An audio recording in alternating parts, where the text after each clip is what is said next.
Pag-usapan nga natin 'tong maangas na banat ni VP Sara kay Boying Rimulya ano. Maiksi lang actually mga ate at kuya, yung sinabi ng ating pangalawang pangulo, pero maanghang ito 'no.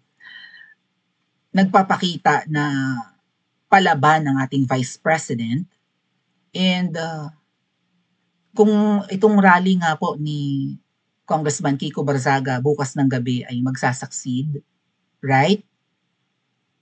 Malay natin, after few days, just like what Madam GMA did nung nag-succeed ang People Power 2, ay doon na nanumpa sa EDSA Shrine si Madam GMA as kapalit ni ERAP.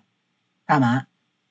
O, kapag dumagsa ang tao dyan sa Forbes Park, sa may Buendia, Ayala Buendia Station, Ayala Buendia, MRT Buendia Station nga po, o dyan along Buendia, kapag dumami ang tao dyan at nagtagumpay tayo, malay nyo, ang pinakahuling dadating dyan na kilalang public servant ay si VP Saraan para manumpa na.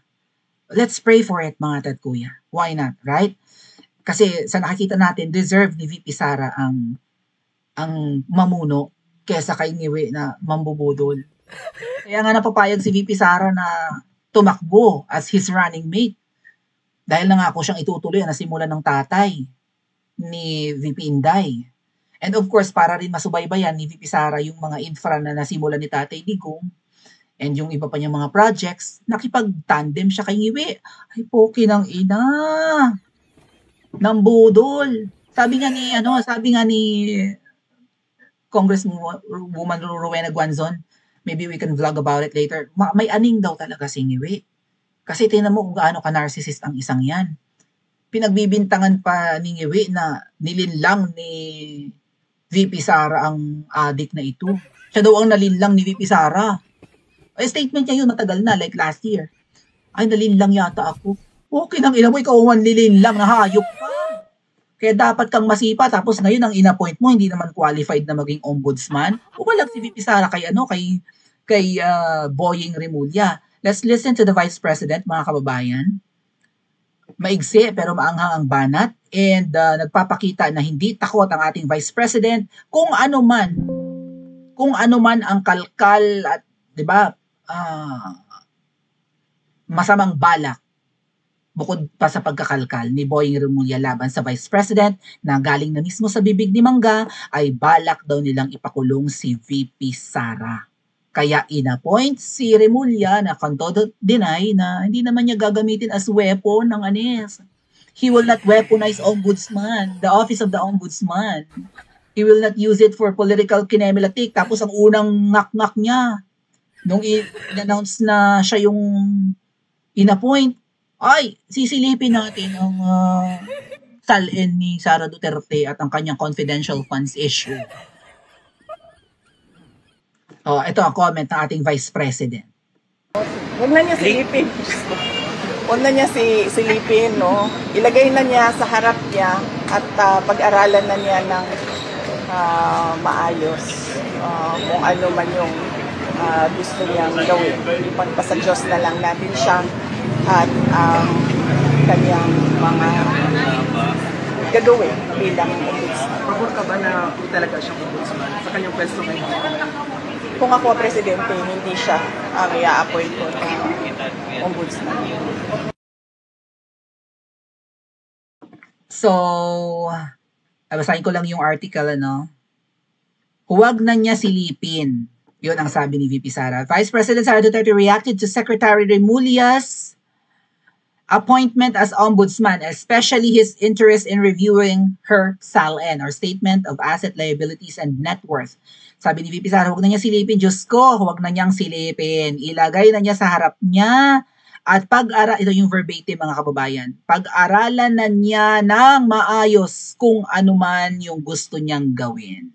She also said that if she was the president, medyo sablay magsulat itong taga Sunstar Davao. Ang daming grammar lapses. Anyway, it's fine. Nobody's perfect, right? If she was the president, pwede rin yatang where, she wouldn't have appointed Rimulya or Boying as ombudsman. So, ibig sabihin lang nito, Boying Rimulya, mataas ang standards ng vice president hindi ka papasa sa standards niya, hindi ka niya i-appoint. Kahangalan, kahangagan, kabobohan, katangahan, kabaliwan, at kademonyuhan, I think, ang i-appoint ka ni Ngiwi as ombudsman. Oh. So, yung character mo, yung personality mo, yung, 'di ba, yung reputasyon mo does not fit to become the ombudsman. That's gonna run for 7 years as ombudsman sa Rimulya. Kung si Ngiwi man ay mangingisay or matatapos niya ang term niya, ombudsman pa rin si Rimulya. At ang sabi ni VP Sara, kasi nga yung agad ang unang padahak at pahayag ni Boying, nung siya ay na-appoint, sisilipin daw niya ang SALN ni VP Sara. O, wag mo nang silipin. Ilagay mo na sa harapan mo, pag-aralan mo ang SALN ko. Okay? Kasi sa palagay natin, at ito naman sa tingin natin ang totoo, walang tinatagong yaman si VP Sara. Walang nakaw. Walang korupsyon. Right? O anong sabi ng COA? Walang kinurakot si VP Sara. Ano ngayon? Ano ba yun? There's an unword eh. Unqualified opinion, something. Right? Basta ganun, walang misuse of funds na ginawa si VP Sara. Lalo na dun sa usapin ng confidential funds. Alam niyo yung SALN na nga lang na yun mga kababayan, yan din yung ginamit kay Kaya yung kauna-unahang na-impeach, si Justice Renato Corona, na after masira ang kanyang 'di ba, ang kanyang career as the Chief Justice ng Korte Suprema ay namatay dahil siguro sa 'di ba sa trauma, sa stress at sa kahihiyang inabot. SALN yung ginamit. Ano sabi ni Senadora Miriam? Maraming loopholes ang SALN. Kung every January magpipresent or magsasubmit ng kanyang SALN ng isang politiko, December pa lang, wini-withdraw na niya ang laman ng kanyang bank accounts. Para kapag dineclare sa SALN, ay, ang laman ng aking bank accounts, wala pang 1,000,000 o konti lang, hundreds of thousands lang. Kung may million man, 3 million lang. Hindi ako kurakot, pero wag ka, bilyones pala ang laman. And siguro nga para hindi makita sa kanyang personal account ng isang politiko ang kanyang kinurakot, ipapadeposit niya sa kanyang kabit. Si Enrile daw, 30 ang kabit, sabi ni late Senator Miriam. Sa tanda niyang yon, ganun siya kalibog, kaya pa niya ang 30 na kabit. Naalala niyo, binanggit ni Senadora Miriam yan, hindi kaya ang purpose na marami siyang eskabetche or marami siyang babae, maybe mga excess na yung iba, ay para doon i-deposit yung mga nakamukam or something. Kasi kung ako ay politikong mandarambong, magjojowa ako ng marami. Actually, may kakilala kaming ganyan. Nakatira pa sa kanyang pag-aaring building ang mga kabit niya. May kanya-kanyang unit. Hindi na umaangal yung mga kabit na pinagpalit sa ibang babae. Bakit? May sarili kang kondo. May monthly allowance ka.